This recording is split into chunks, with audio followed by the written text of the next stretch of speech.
नमस्कार आपन को लिपि किचन को स्वागत जनाऊँगी।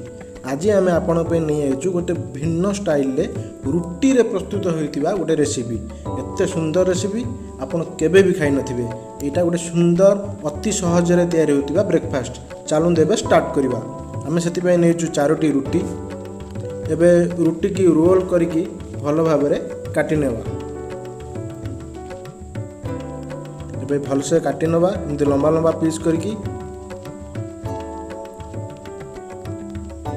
एवं काटी साइला परे ताकू गोटे कंटेनर रे हमें कलेक्ट करि नबा एवं सेतिरे 3 चामच तेल भी ऐड करिवा एवं तेल को रुटी की बहुत भलो भाबे रे मिक्स करि नबा गोळेई नबा।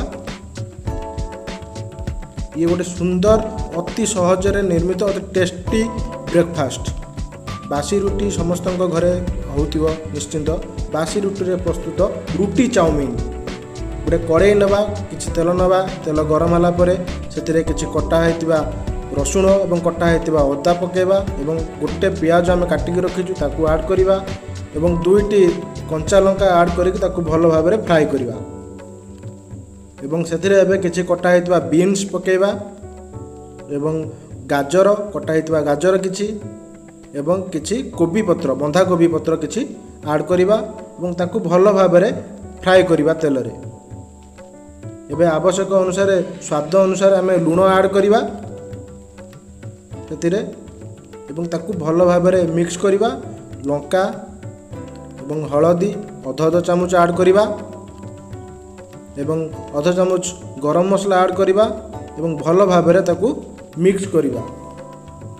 किछि समय भलो भाबरे मिक्स हे गला परे सेतिरे एबे आम ऐड करिबा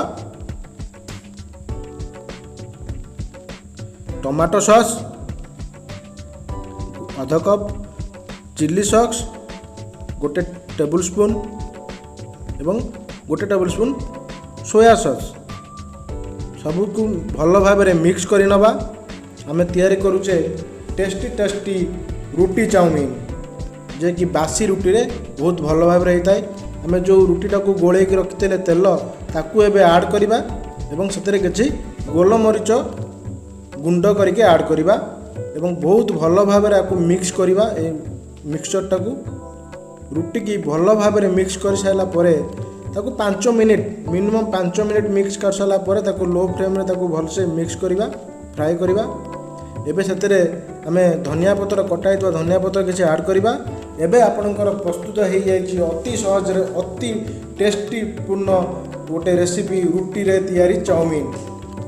दयाकरी प्लीज मो चैनल को लाइक शेयर सब्सक्राइब करंतु। जय जगन्नाथ।